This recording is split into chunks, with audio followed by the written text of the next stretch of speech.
Alright, here we go. Say that all the time. Last video of the day.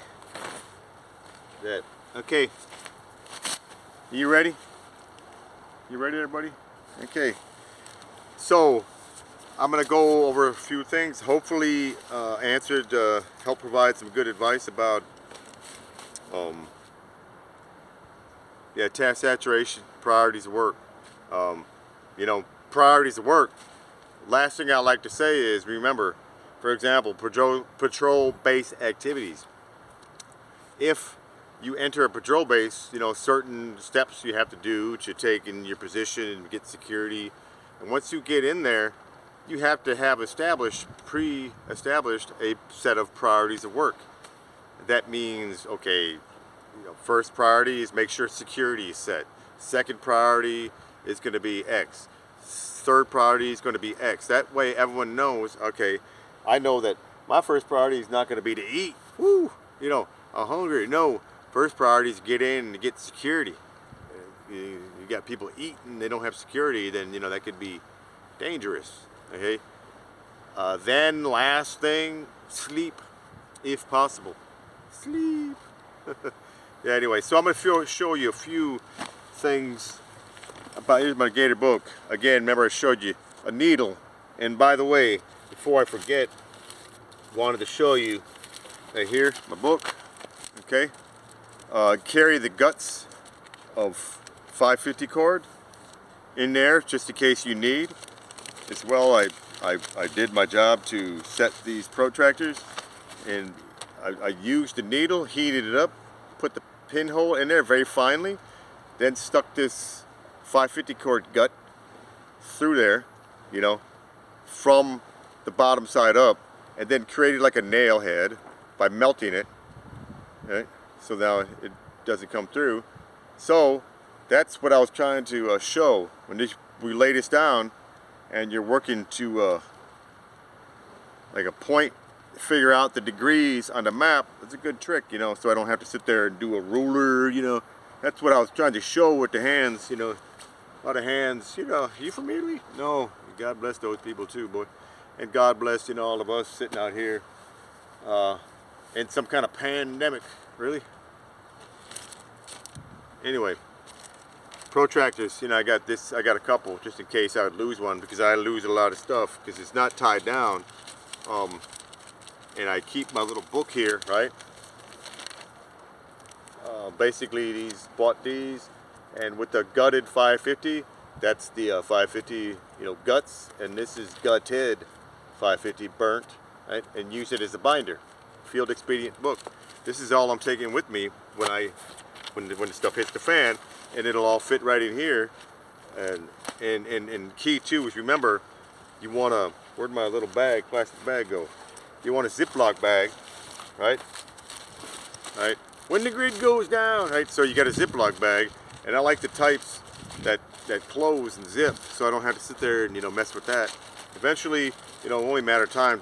We know how these things are; they don't work, but still, I put this in here, and I zip it up. All right, take the air out, and I can have a band like this. Boom, and you always want to put this in like that. So therefore, if this is up, and water can leak in through here and get into your book. Okay, so this way, it's not gonna. Now you got to make sure this is up, so that water that would go in here is not going to get into your book. Okay. A lot of times it might be better to do the band like this, so that therefore this lip will be up, and you got it closed tightly, so that the water won't get in there and get your stuff wet, your papers. Okay. All right. So, again, back to task saturation and overwhelmingness. Sat there thinking about, okay, I wanted to have a special handbook, and I don't have it. Gator notes. Anyway, would you focus? Okay, got it. All right. So again, I just left that on there for demonstration. I'm going to cut it and I'm going to burn it. Okay. Or I thought about, well, hey, that's an idea. Take this, make sure it's long enough, then I could weld a pencil to it, so I always got a pencil. Okay. For example, where's my pencil? Here it is. Right? So I'm gonna stick that in there. I'd glue this, you know, with the 550, tack it down if I had to, if I wanted to, right, like that, or tie it or something. I don't know. I'll figure that out later. Remember, it's how to think. You know, I'm sorry, did I stutter? How to think, not what to think. So basically here, you know, this is I had some of this. I have had this for years. Very durable, weather-resistant paper. And basically figured, you know, okay, took a knife, cut holes through there, and then took the fishing line, and I have several of these types of needles. These are the heavy-duty ones, which I'll probably have to sew my my thing shut. Shame on me. Afraid not. And push-ups. And then basically, you know, sewed it through there, got a binder. So anyway, now let me get to work on explaining a few things here for you. All right, about water. All right, in this book. And I rehearsed with notes prior to writing it in this book. This is going to be very important. These are the only things I'm taking with me.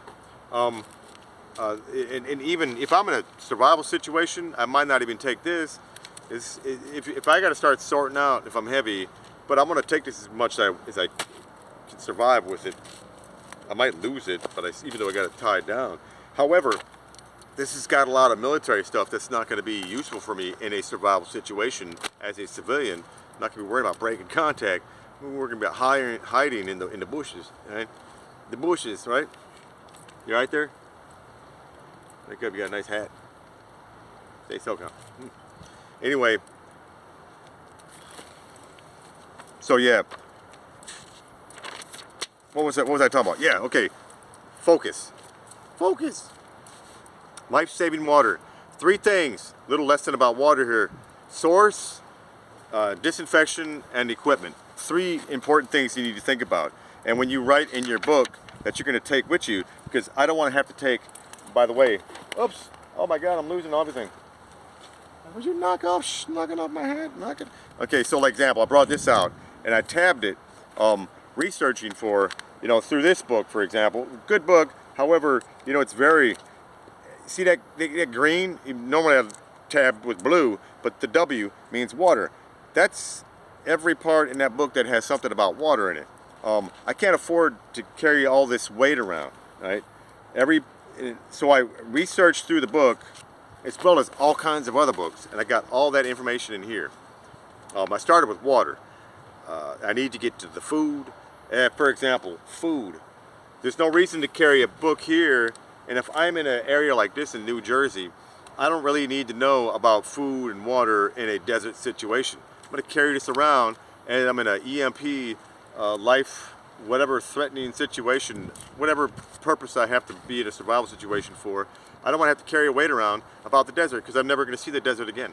Okay, so I'm going to grasp and put all the most important information that I need to have in here, as well. For example, water. I need to have. I made my own tables. Well, aren't you smart? Yeah, look at that. See, I made my tables. I'm going to go over these more. Okay, so focus. Source, disinfection, and equipment. 3 things you got to think about. All right, so water sources, just to run through. I'm thinking, as I did an assessment of this area, look at where we're at. We're in New Jersey. We got rivers, we got we got groundwater, so forth. You know, what's the possible sources I can get water from? If I got to leave my apartment and go bug out to some location, or if I end up in a survival situation here, you know, I got to think about, okay, rain, streams, ponds, and the water table. Probably 3 sources where I can get water. Okay, so disinfection. What are the ways that I can disinfect water? All right, iodine, chlorine, filters, SODIS. I forgot about that. SODIS. I read that in a book. Oh yeah, in this The Grid Goes Down book. I'm gonna carry this book with me too. It's small, but it's got a lot of information in there. Right? But SODIS, I didn't realize that. I forgot totally that SODIS means you need PET bottles, and you can put it in the sun, and basically the ultraviolet rays from the sun disinfect the water. Right? So, you know, the bad thing is, look at my equipment. When I assess needs-based equipment, and I said, if my one methodology to disinfect water would be SODIS, I don't have PET bottles because they got to be clear. They got to be glass or very clear to allow the UV from the sun to disinfect it, okay? And boiling. So imagine, like, I did assessment and I got this all written down. Now iodine, I've got iodine, but again, I got thyroid problems. I had to get a surgery. Issues with thyroids, probably all the PFOAs and the sarin gas, the depleted uranium and everything burned, you know, everything had been exposed to. So iodine is going to be the least preferred method for me to use for sanitation, because it has health effects for people with preconditions. So I've got iodine, but probably what I'll use iodine for is sanitation water, bulk sanitation water, and so forth. So I got those tablets for that, as well as backup. I always like redundancy. So if I have sodies and I put water, and if I don't have sunlight though, if it's winter, you know, in the winter, if the sun is not out, then I'm not going to be able to sanitize that method. So one deep, then you're not going to be able to have disinfected water. As well as it takes longer to do the method for SODIS. I think it's SODIS, okay? Chlorine. Chlorine is probably one of the most readily, you know, I'd say, you know, available. I have chlorine here in my kit, right? In my kit, okay? So it's there, drop it in, and then of course, I've got the tables here tailored specifically to my situation. I've got every water, for example, the amount of water, the unit, and clear water, how many drops for 8%, 6% solution. Who's that? Corporal's Corner. Yeah, check him out. Good information on the YouTube about disinfection methods. Right? Very more detailed. I'm giving you a rush over to you know, because you haven't got much time. The sun's going down. Yeah. All right. So table based upon the size of each container I have, the conversion needed for the drops, cloudy, clear water, and so forth. And then also I have the conversion factors, like example, 3 teaspoons equals 1 tablespoon. Hey, may seem, but you hit the fan, you're out there, and you see, oh yeah, I need X amount of tablespoons, but you don't know the conversion factors and so forth. This way I have it all calculated out. All right, so I started, but I didn't get to finish yet. My 2-quart canteen, for example. 2-quart canteen, you know, how much bleach do I need? Basically 2 or 4 drops based upon if it's 6 or 8% solution. As well, here I have this thing. As you notice, I've thought about, you know what, that's very important. Here I got it on a quick release here, and it's got it graduated, so if I put some chlorine in here, then I can just drop it out.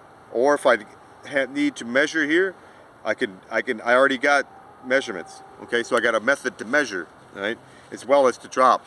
On Corporal's Corner, YouTube, check it out. He also had a very interesting idea for using a napkin for a wick or a string. You know, for example, I got the string on there. If I needed to, I could take it and put it in the bleach cap and let it drip out. Right? Very interesting method. However, sometimes it's cold and I don't want to deal with that. I got this as a priority, right? And as well, so I don't lose it, because I lose a lot of stuff. You've lost your mind. That's right. So I got it here, tied to that thing. I'm not going to lose it. It's right there, along with my pens that I'll lose eventually. Okay, whew. Okay, look at that little picture there. 3 tablespoons equals 1 teaspoon, which basically 2 tablespoons equals 1 fluid ounce. So if I'm looking at a book, and the book says I need 2 tablespoons, but I have only an ounce measurement, then like for my example, my thing here, if I don't have a spoon, right, and if I just have a regular spoon, like that spoon I was eating out of my kit right here, I don't know if that's the right size or whatnot. So, but I have this. So basically, if it says 2 tablespoons, I need 1 fluid ounce. So if I need 1 fluid ounce, I can pull this out, boom, right there, and then I can tell how much I need, right? Or can vice versa. If it says 1 teaspoon right here, I need my glasses. What did that say? Now the bad thing in the field, I'm old. I need my glasses. See, and I broke my glasses here. Hold on a second. There you go. Right here. Look at that. See, what does that say? That says 1 teaspoon. So if I needed 1 teaspoon in the field, that's what 1 teaspoon is. I don't have to guess at it. Okay? Because you don't want to be sitting there wasting and over chlorinating your stuff. I'm sure that's probably not good for your gut. after a while, always put your stuff back because you don't want to lose it. Right? Don't want to underchlorinate and don't want to overchlorinate. You want just the right thing. Now, the key too is, remember, well, let me continue here. All right, so equipment. So everything I talked about there, you think about it. So for example, for rain, if I'm in an area that rains a lot, and if I predict that the rain's going to come, I can use rain as a source of water. Do not miss that opportunity to gather the rain. I could take, if I had time, I could take those stalks, I could cut them, I could tie them together with the 550 and or using whatever natural material and then make a slat, as well as not only is the slat going to be a cover if I need it, I can also have the rain run into a receptacle. I can catch that rain. I wish I could just demonstrate that for you, but I don't have enough time. The clouds are coming, the rain's coming, I'm gonna melt, you're melting. Anyway, needs-based capability. So if if I'm going to use rain as a source for water, what resources do I need to enable to do that? I got a river over here, but I don't want to have to depend on that river. So water table. I looked at online, basically the table around here. It's, I could probably dig, but resources that I would need. I need a shovel, which I have here, but it's a little bit of shovel. How long would I have to dig to get to the water table? To get fresh water, and couldn't even guarantee necessarily to be fresh. All right, a pond. Pond's going to be stagnant. Key to remember with ponds. With ponds to be stagnant, look for if it has an inlet so that at least it's been moving a little bit. Because if it's just a stagnant pond that just collects water from rainfall, then it's going to be pretty nasty. And that might need to tell you that you're going to have to use more bleach, 2 of those things full. And of course, after a while, I'm sure bleach is probably not the best for your guts, you know what I'm saying? Anyway, so another thing too is remember that your needs-based capabilities, rain, also, that's why I got these plastic bags. When we were in the desert, and we never had showers for months and months and months. Yeah, you were stinky. Were you there? You weren't there. Okay, anyway, if you have a box, have whatever you could build with wood, logs, have trash bag, you could get rainwater collected in there and use that for bath water. Your excess rainwater. First priority is collecting for your drink, okay? Life-saving water. Needs-based capabilities assessment. You're going to basically make sure you've got the equipment that you need based upon the area that you're going. I'm not going to have a book, and I'm not going to have stuff, based upon assessing that I'm going to collect water or use. I'm going to access, certain source for water, and I'm going to make sure I understand the area that I'm going to be in, and I'm going to prepare for that. Based on that. That'll help, your plan, what your availability, what your resources are, will determine what kind of equipment you need, and also what kind of disinfection you're going to use. If you're in an area that's in the desert, and if you can collect enough water, and you've got clear bottles, you can use the Sodese method to disinfect. And you'd probably be, get pretty hot in a lot of sunlight, all the UV to kill. So you'd be pretty confident that, it at least would kill a lot of the stuff. Key is to remember, I got it written down here because there's not enough time to go over it. Every method has its risks, i.e. certain methods, doesn't remove everything, right? For example, boiling, it kills all bacteria, but it doesn't remove chemicals, okay? I got backup, so I've got a filter that will remove chemicals. So if I had to pull water from the river over here, PFOAs, chemicals and all that stuff, then I could basically get my water, boil it, I have the resources for that. Then I would have to use my straw to suck the water through, to get clean water, remove some